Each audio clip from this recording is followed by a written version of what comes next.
Мне кажется, что вот этот заочный диалог верховной власти с оппозицией, он отчасти уже завершился. Завершился уже по мере того, как Владимир Путин был избран президентом Российской Федерации, и это, вопреки ожиданию оппозиции, не вызвало массового недовольства в западном, так называемом западном цивилизованном мире.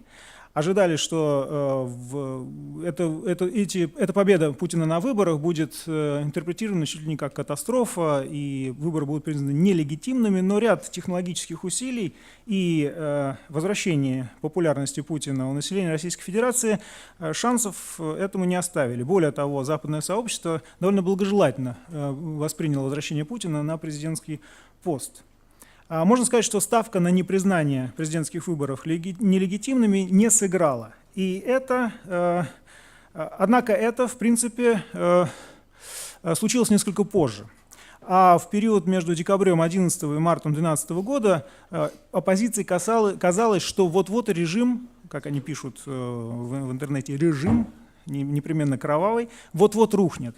И это ощущение позволяло им, давало им определенный драйв выводить людей на улицу и обещать им скорое падение режима.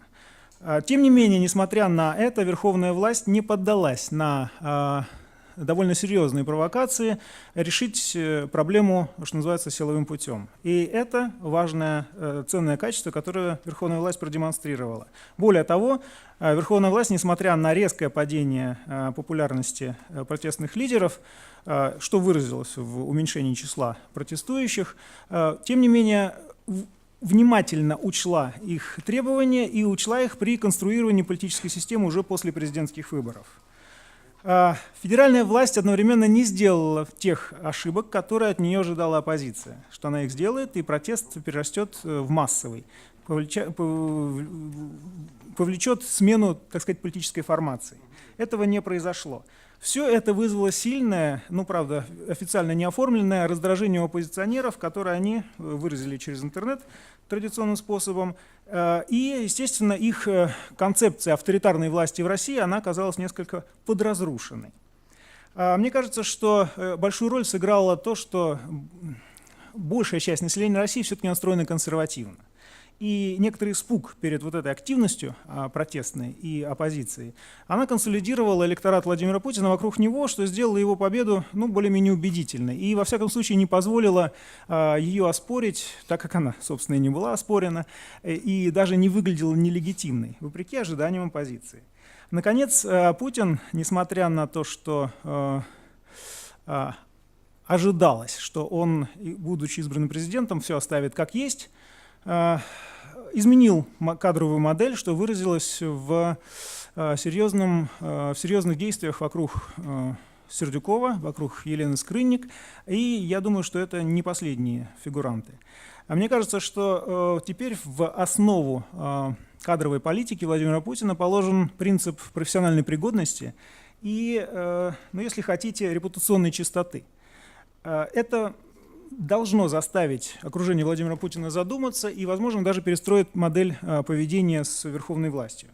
Для тех, кто находится на высших этажах исполнительной вертикали, это тоже должно послужить очень хорошим уроком. Надо сказать, что тот креативный класс, которым апеллировала в последнее время оппозиция, испытал, на мой взгляд, довольно серьезное разочарование в оппозиционных лидерах, которые, в конце концов, деятельность которых свелась к самопиару и, возможно, даже где-то самолюбованию. Теперь креативный класс, занятый, в общем, решением своих финансовых и экономических проблем, на него должен обратить внимание Владимир Путин. Мне кажется, что это довольно перспективная аудитория для него. Тем более, что сейчас, несмотря на громкие пожелания негативного толка со стороны оппозиции, судя по всему, здоровье президента выправилось. И мы ожидаем от него довольно серьезных, во всяком случае, дальнейших изменений в политической и экономической конструкции в России. Турбулентность преодолена или нет? Думаю, что та турбулентность, которая имела место в декабре-мае или декабре-июне 2012 года, действительно преодолена. То есть, если речь идет о том специфическом политическом кризисе, который мы имели на протяжении первого полугодия уходящего уже года, то этот кризис и эта конфронтация в целом себя исчерпали. Причем в значительной мере, надо сказать, усилена как раз оппозицией. Потому что оппозиция по существу не смогла власти противопоставить ничего, кроме собственного желания самой стать властью. И, кстати говоря, делать примерно то же самое, но предположительно с точки зрения населения хуже. Потому что люди получили возможность сравнить, они не увидели какой-либо внятной социально-экономической альтернативы, если не брать личные атаки на президента. Причем, что очень интересно, даже на правительство не решались серьезно наезжать, потому что в правительстве сидели как бы свои министры.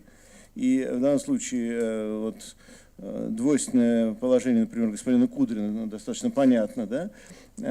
И поэтому по существу все свелось к таким вот личным нападкам, которые были восприняты населением как своего рода склока, такая вот хамская, причем склока в значительной мере, и это оттолкнуло людей.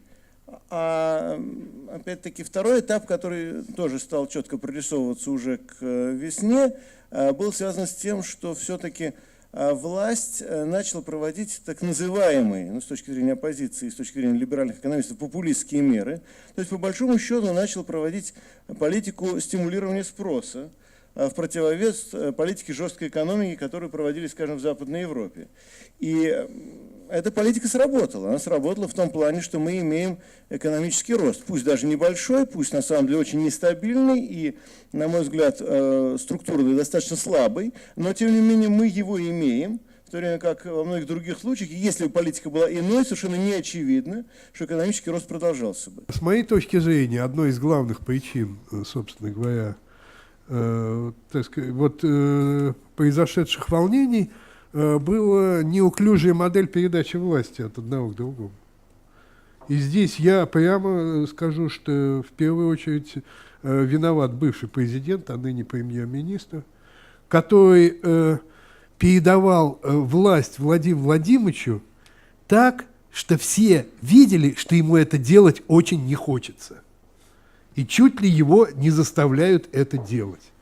И все, кто видел это, многие из тех, кто видел это, естественно, так сказать, почувствовали внутреннее напряжение, которое вылилось во многом вот в те события, которые происходили. После того, как они произошли, после того, как все это утвердилось, да, прошли региональные выборы, на которых та же «Единая Россия», как ни в чем не бывало, получила те результаты, которые получала раньше. Но события произошли, я не знаю, вот это, вы понимаете, где-то окружение Дмитрия Анатольевича во многом является продолжением тех людей, которые, так сказать, выступали на этих митингах. И те и другие, несмотря на некоторые симпатии к некоторым высказываемым позициям и лозунгам, поражают своим непрофессионализмом. Наша экономическая структура, как известно, ориентирована на сырьевой сектор. Сырьевой сектор имеет одну особенность. Надо сказать, что нечего комплексоваться. Есть значительное число стран, которые столетия живут за счет сырьевого сектора и прекрасно себя чувствуют. Например, Канада там или Австралия. Но дело в том, что он является достаточно ограниченным. И для вот этого креативного, как он себя назвал, а будем говорить прямо, среднего класса, он не любит себя назвать, он не средний, он выдающийся, но тем не менее это средний класс. Возникла объективная проблема, потому что для него есть ограниченное количество тех самых мест, которые может занимать средний класс в топливно-энергетическом секторе. Ну вот нужно 2 системных администратора, но не нужно 5. А так как он начал у нас расширяться эти годы, то они все больше почувствовали угрозу для своих мест. И поэтому как бы вот это опасение, оно, может быть, вылилось на площадь, но когда они видели, что им предлагает, так сказать, лидеры оппозиции, то есть там расширение демократии, туда-сюда, 5-10, они поняли, ну, это не то, это не то, это нам не подходит, от этого у нас рабочих мест больше не будет. И как-то, мне кажется, успокоились. И поэтому, кстати, так сказать, вот этот лозунг честных выборов, он как-то, так сказать, сошел на нет, потому что честные выборы не приводят к количеству высокотехнологичных рабочих мест. Ну, разве что только для некоторого количества избранных депутатов, не более того.